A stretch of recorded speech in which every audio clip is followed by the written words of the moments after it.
Okay, so here is our next part to solving systems in 3 variables, 3 equations. So I want to show you some special cases and what they look like.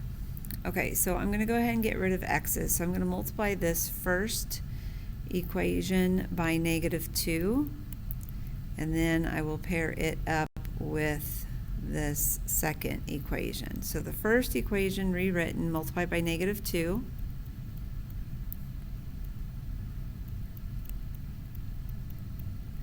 And then I'm just going to rewrite the second equation under it. So I'm not changing the second equation. My x's cancel. I have -y plus 15z equals 13. Okay, so now I need to use my third equation and get rid of x's, and I'm going to pair it with the first equation. Okay, now going back to this first equation, this time I'm going to multiply it by a -3, both sides. Okay, so I'm going to distribute that -3.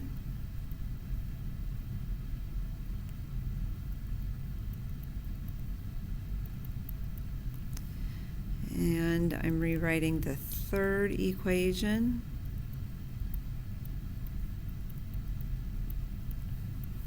X's cancel.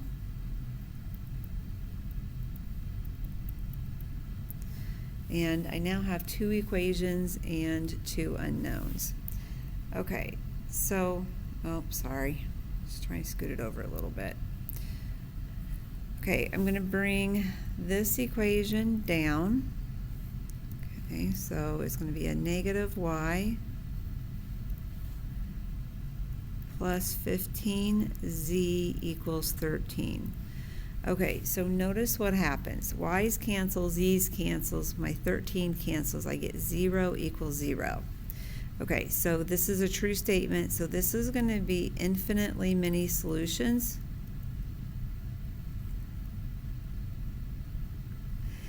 And we're going to write, I'm going to show you how to write the ordered pair. So same thing we did with the 2 equations, 2 unknowns. When we had infinitely many solutions, we're going to go infinitely many solutions of the form. Okay, now you're going to let A be equal to, all right, go back to one of these equations with the 2 variables. The equations with our 2 variables were y and z. So let's, I think I'm going to choose y, let A be equal to y. It really doesn't matter which variable you pick. I was just trying to look at my equation and see which one might be a little easier to solve for a variable. So I think I'm going to let A equal y. So I'm just going to take this pink equation. I'm going to put A in for y, minus 15z equals -13. Now, you know what? I think I just changed my mind. I'm going to end up with a crazy fraction when I solve that for z. So I think I want to back up a little bit. Let's try and let A equal the z. Let's see if that might work a little bit better for me. So I'm going to take that pink equation. So I'm going to go y minus 15 times A, because z is now A, equals -13. Solve for y. I just have to move that 15a to the other side. And there's my value for y. Okay, so I have my value for b. So where we are going is, I don't know my value for x yet. My value for y is 15a minus 13. My value for z is a. Okay, so I can choose whatever I want for a. Let's say it's 10, and then I would just put 10 in for a for the y coordinate, and I'd have 15 times 10 minus 13, and that'd be the y coordinate. Okay, so now we're going to write the x coordinate in terms of a. So I'm going to go to that second equation. So 2x plus 3y. Well, y is now 15a minus 13, and plus z equals 5. Oh wait, but z is a. So we're going to substitute in a for the z. So 2x plus 45a minus 39 plus a equals 5. So what I'm working on now is I'm going to solve for z. So I'm going to move some things around. I'm going to move my 39 to the other side. I'm going to put my a's together. So if I add 39 to both sides, it's a 44. Okay, I'm going to move that 46a to the right. And now we're going to divide everything by 2. So x is going to be negative 23a plus 22. Okay, so now I have my ordered triple. Trying to squeeze that in there. Negative 23a plus 22 in terms of a. Okay. All right, we're going to do another one that looks like that just so you can see it again. So it's a little confusing when you start letting a be equal to one of your variables and then you start substituting back in.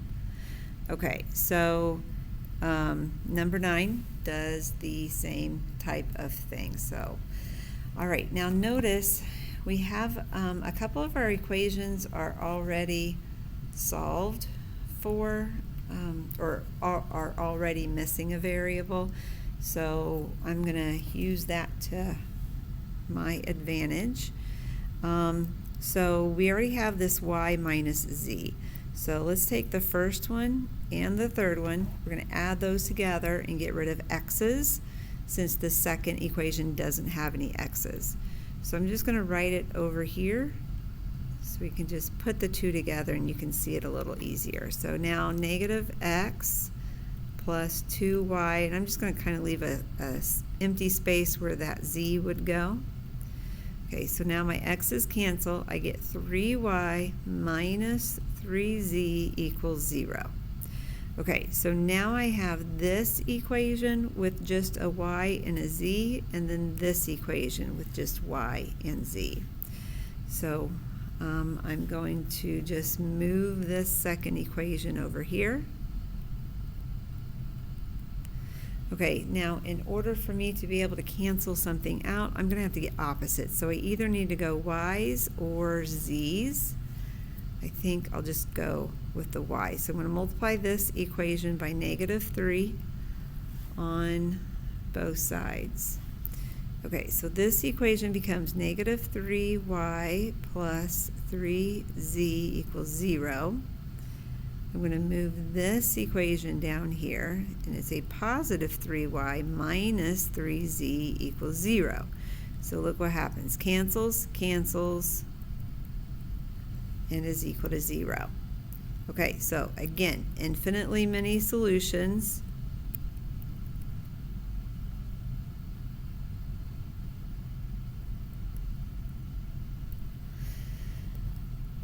Of the form.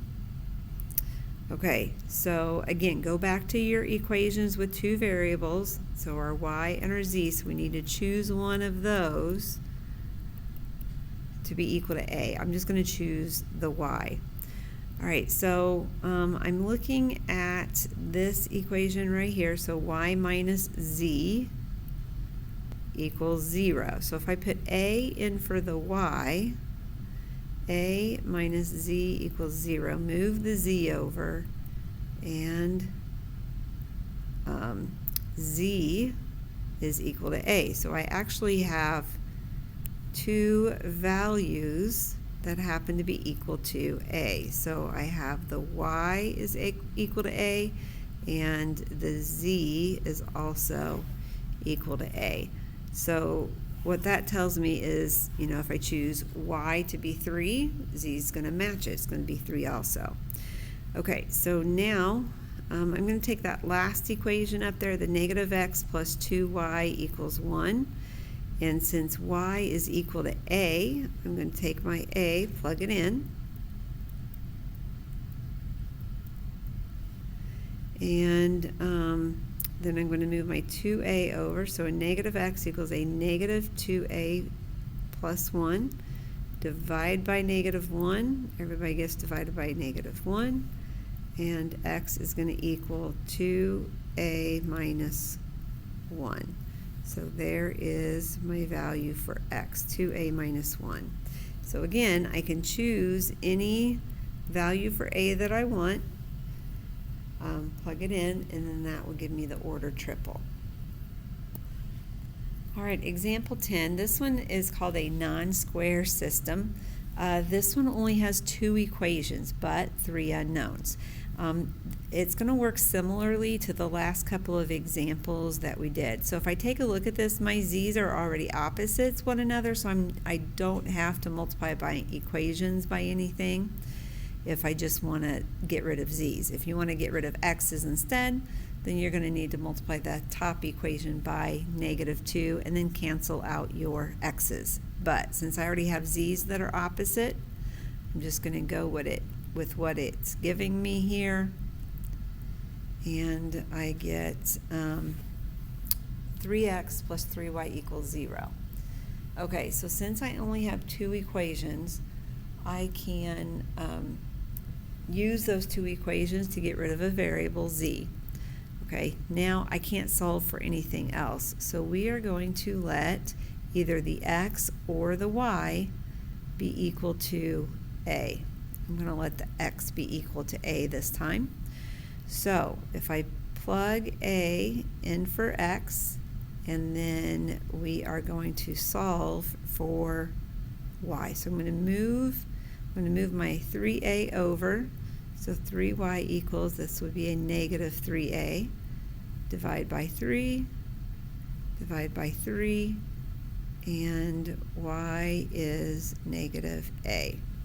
Okay, so far we know that x is a, and we know that y is negative a. Okay, so now I'm going to take those 2 and plug them into one of our equations.